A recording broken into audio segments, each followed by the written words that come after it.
مجيد قرآن مجيد يا أيها الذين آمنوا اتقوا الله ولتنظر نفس ما قدمت لغد واتقوا الله إن الله خبير بما تعملون صدق الله العظيم۔ اے وہ لوگوں جو ایمان لے کے آئے ہو اللہ کا تقوی اختیار کرو اور ہر بندہ ہر نفس ہر بندہ یہ جائزہ لے لے، خبر لے لے اس نے قیامت والے دن کے لیے کیا تیاری کی ہے، کیا اس دن کے لیے بھیجا ہے۔ اللہ سے ڈرو، اس اللہ سے ڈرو جو اس ہر چیز سے باخبر ہے جو تم کرتے ہو۔ صدق اللہ العظیم۔ سورہ حشر کی اس آیہ مبارک کے اندر اللہ تبارک و تعالیٰ نے بنیادی طور پہ ہمیں جگایا ہے، بیدار کیا ہے، جوڑا ہے اس کام کے لیے، قیامت کے دن کی تیاری کے لیے، کہ جو جزا کا دن ہوگا، سزا کا دن ہوگا، جس دن میزان لگے گی، اللہ تبارک و تعالیٰ عرش پر موجود ہوں گے اور وہ دن بڑا سخت ہوگا اور 3 مرحلے ہوں گے اس کے دن کے۔ سب سے پہلا مرحلہ ہوگا ایمان، وہ ترازو لگنے والا، میزان لگنے والا، جب اعمال تولے جائیں گے۔ دوسرا مرحلہ ہوگا، کون سا مرحلہ ہوگا دوسرا؟ جب نامہ اعمال دیا جائے گا بندوں کے ہاتھوں کے اندر، جب نامہ۔ اور تیسرا اہم مرحلہ ہوگا پل صراط سے گزرنے کا۔ اس ساری صورتحال کی عکاسی، جنہیں 5واں خلیفہ مسلمین کہا جاتا ہے، خلیفہ راشد کہا جاتا ہے، حضرت عمر بن عبدالعزیز کی زندگی کا ایک واقعہ آپ کے سامنے رکھتا ہوں۔ ایک دفعہ آپ موجود تھے اور آپ کی باندھی کوئی چیز دینے کے لیے آپ کے کمرے میں یا آپ کے دفتر یا آپ کے محل میں آئے اور اس باندھی نے کہا خلیفۃ المسلمین میں نے رات خواب میں دیکھا کہ ایک بادشاہ پل صراط گزر رہا۔ اس نے اتنی بات کہی، پل صراط کی بات سن کے خلیفۃ المسلمین عمر بن عبدالعزیز، جن کے بارے میں کہا جاتا ہے کہ وہ اپنے وقت کے، اپنے علاقے عرب کے بادشاہوں کے شہزادے تھے اور جہاں سے گزرتے تھے خوشبوئیں آتی تھی، محلات اور جاگیریں ان کی وراثت میں موجود تھی اور بہت بڑا دسترخوان ہوتا تھا اور ہیرے جواہرات اور مال و زر اس کے پاس بے شمار تھے۔ لیکن جب خلیفہ بنایا گیا تو سارا کچھ بیت المال میں جمع کروا دیا اور آپ ایک چھوٹے سے گھر کے اندر جو عام متوسط آدمی کا ہوتا اپنے بچوں کو لے کے وہاں شفٹ ہو گئے۔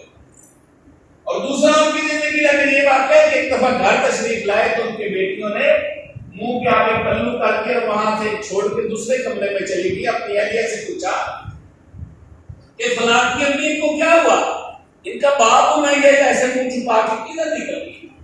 انہوں نے کہا گھر میں کچھ کھانے کو نہیں تھا، عرب کا شہزادہ خلیفۃ المسلمین جنہیں 5واں خلیفہ راشد ان کے زہد و تقوی کی بنیاد پہ کہا جاتا ہے۔ انہوں نے پوچھا تم یہ کیوں چلی؟ انہوں نے کہا آج گھر میں کچھ کھانے کو نہیں تھا، انہوں نے کچا پیاز چبا کے کھایا ہے روٹی کے ساتھ، تو پریشان اس بات پہ ہوئی کہ کہیں وہ باس میرے والد کو نہ آ جائے اور ان کا دل خراب نہ ہو کہ میری بیٹی کی سردار سے۔ اس طرح کے زہد و تقوی والے لوگ۔ اور پھر ایک دفعہ کیا ہوا کہ گھر میں آئے، کھانا دیا اہلیہ نے، تو اس کے ساتھ کچھ اضافی میٹھا تھا جو روٹین میں نہیں گھر میں بنتا تھا۔ تو اہلیہ سے بلا کے پوچھا یہ کہاں سے آیا؟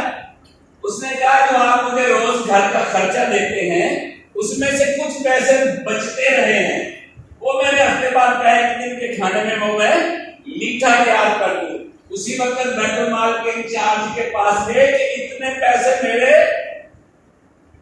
وظیفے میں زیادہ ہیں، یہ کم کر دو، آئندہ اتنے پیسے کم دینا آپ نے مجھے، کیونکہ مجھے تو میٹھے کی طلب نہیں ہے، میں قیامت کو کیسے جواب دوں گا؟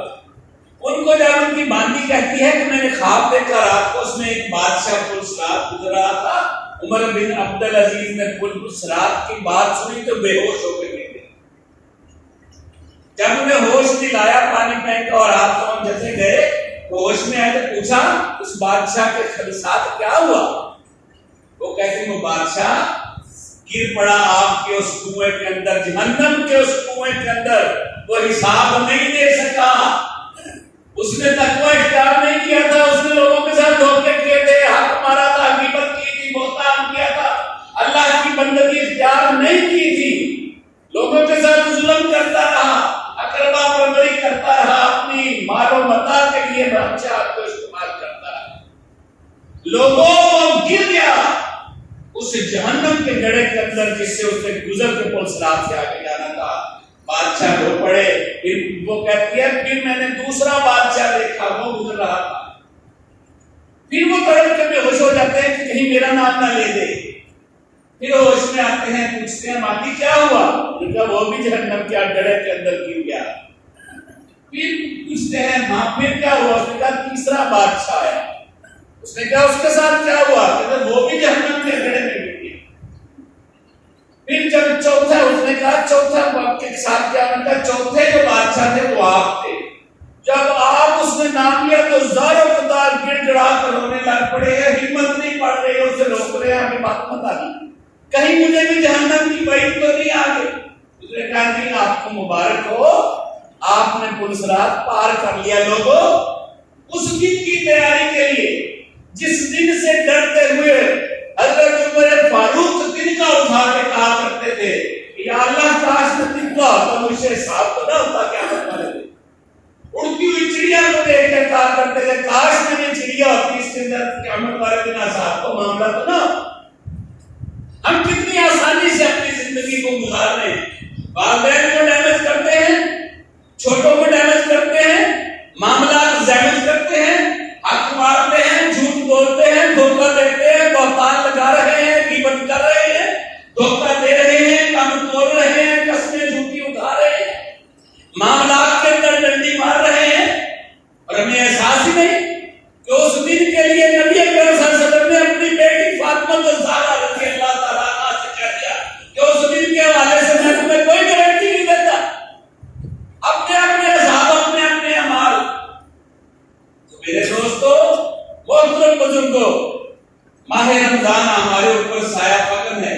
اللہ کے نبی صلی اللہ علیہ وسلم نے کہہ دیا کہ برباد ہو گیا وہ شخص جس نے ماہ رمضان اپنی زندگیوں میں پایا اور اس کے اندر محنت کر کے، عبادت کر کے، اپنے رب کو راضی کر کے جنتوں کا مستحق نہ ہوا.